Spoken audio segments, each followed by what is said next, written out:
سابق امریکی سفیر نے ایران کے سپریم لیڈر آیت اللہ خامنائی سے متعلق کہا ہے کہ اب وہ 86 برس کے ہو چکے ہیں اور بیمار آدمی ہیں، لہٰذا ایران کو اس وقت ایک نئی قیادت کی ضرورت ہے۔ اس کے علاوہ سماجی رابطے کی سائٹ ایکس پر جاری بیان میں سابق امریکی سفیر کا کہنا تھا کہ جلد امریکہ کا ایک بڑا بیڑا مشرق وسطیٰ میں موجود ہوگا جو ایران پر حملے کو نہ صرف آسان بنائے گا بلکہ ایران کے جواب کی صورت میں دفاعی تیاریوں میں بھی مدد دے گا۔ انہوں نے کہا ہے کہ امریکہ ایرانی فورسز پر مزید حملے کر سکتا ہے۔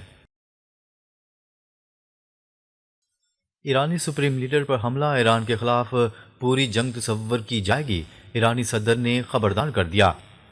ایران نے امریکہ کو خبردار کرتے ہوئے کہا ہے کہ رہبر اعلیٰ آیت اللہ خامنائی پر کسی بھی حملے کو پوری جنگ کا سبب سمجھے گا۔ ایرانی صدر مسعود پزشکیان نے سماجی رابطے کی ویب سائٹ ایکس پر اپنے بیان میں کہا کہ ایران کسی بھی ناانصافی پر مبنی جارحیت کا سخت اور افسوسناک جواب دے گا۔ انہوں نے کہا کہ سپریم لیڈر پر حملہ دراصل ایران کے خلاف ہمہ گیر جنگ کا اعلان ہوگا۔ یہ بیان امریکی صدر ڈونلڈ ٹرمپ کے حالیہ بیانات کے بعد سامنے آیا، جنہوں نے ایران میں مظاہرین کے خلاف سخت کارروائیوں اور ممکنہ پھانسیوں پر سختی سے خبردار کیا تھا۔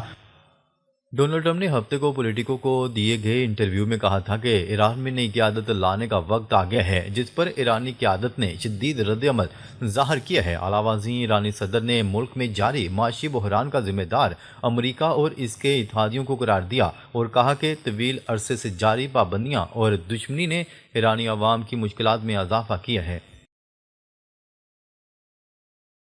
اسرائیل نے ڈونلڈ ٹرمپ کے غزہ بورڈ آف پیس کی تشکیل کو مسترد کر دیا۔ اسرائیل نے امریکی صدر ڈونلڈ ٹرمپ کے غزہ بورڈ آف پیس کی تشکیل کو مسترد کرتے ہوئے معاملہ امریکہ کے ساتھ اٹھانے کا اعلان کر دیا۔ غیر ملکی خبررساں ادارے کی رپورٹس کے مطابق اسرائیلی وزیر اعظم نیتن یاہو کے دفتر کی جانب سے جاری بیان میں غزہ بورڈ آف پیس کی تشکیل پر اعتراض اٹھایا گیا ہے۔ دفتر سے جاری بیان میں کہا گیا ہے کہ غزہ بورڈ آف پیس کی تشکیل کے لیے رابطہ نہیں کیا گیا، یہ اسرائیلی حکومت کی پالیسی کے خلاف ہے۔ بیان میں کہا گیا کہ اسرائیلی وزیر خارجہ مذکورہ معاملہ امریکی ہم منصب مارکو روبیو کے ساتھ بات چیت میں اٹھائیں گے۔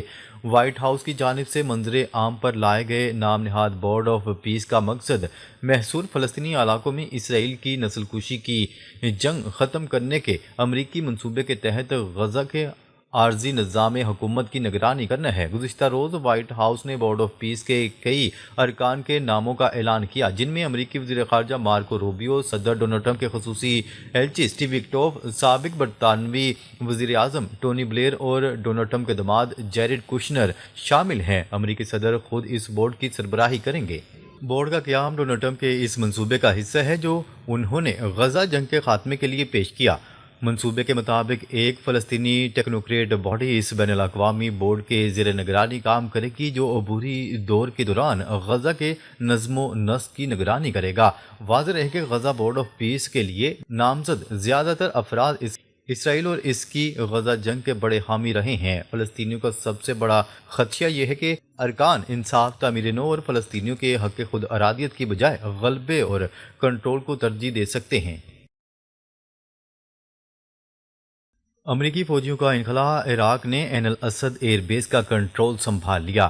عالمی خبررساں ادارے کی رپورٹ کے مطابق عراقی وزارت دفاع نے تصدیق کرتے ہوئے کہا ہے کہ عراقی فوج نے فوجی اڈے کا کنٹرول اپنے ہاتھ میں لے لیا ہے۔ یہ امریکی فوجی اڈہ عراق کے مغربی حصے میں قائم ہے، تاہم 2024 میں امریکہ و عراق کے درمیان ایک معاہدہ طے پایا تھا جس کے تحت امریکہ نے یہ تسلیم کیا تھا کہ اس کے زیر قیادت اتحادی فوج عراق کا یہ فوجی اڈہ واپس کر کے چلی جائے گی۔ رپورٹ میں مزید بتایا گیا کہ اس اڈے پر 2700 کے قریب امریکی و اتحادی فوجی موجود تھے، مگر پچھلے برسوں میں یہ تعداد بڑھنے کی اطلاعات بھی سامنے آئی۔ روس کے یوکرین پر ڈرون حملے۔ یوکرین کے مختلف علاقوں میں یہ حملے ایک ایسے وقت میں کیے گئے ہیں جب یوکرینی حکام اور بین الاقوامی ثالث ایک نئے مرحلے کی بات چیت کی طرف بڑھ رہے ہیں۔ امریکہ اور یوکرین کے درمیان امن مذاکرات جاری ہیں، جبکہ جنگ کے بعد کے منظرنامے پر غور کیا جا رہا ہے۔ صدر زیلنسکی نے روسی حملے کی تصدیق کرتے ہوئے کہا کہ رات کے وقت ہونے والے اس حملے میں 200 سے زائد ڈرونز استعمال کیے گئے۔ حملے سے انسانی بحران پیدا ہوا اور توانائی کے شعبے پر مزید منفی اثرات بڑھ گئے۔ یوکرینی صدر کا مزید کہنا تھا کہ روس سفارتکاری میں سنجیدہ نظر نہیں آتا، تاہم انہوں نے اس عزم کا اظہار بھی کیا کہ امریکہ کے ساتھ مذاکرات آئندہ ہفتے بھی جاری رہیں گے۔ ناظرین، اب تک کے لیے اتنا ہی۔ مزید خبریں لے کر بہت جلد آپ کی خدمت میں حاضر ہوں گے، تب تک کے لیے اپنا خیال رکھیے گا۔ اللہ نگہبان۔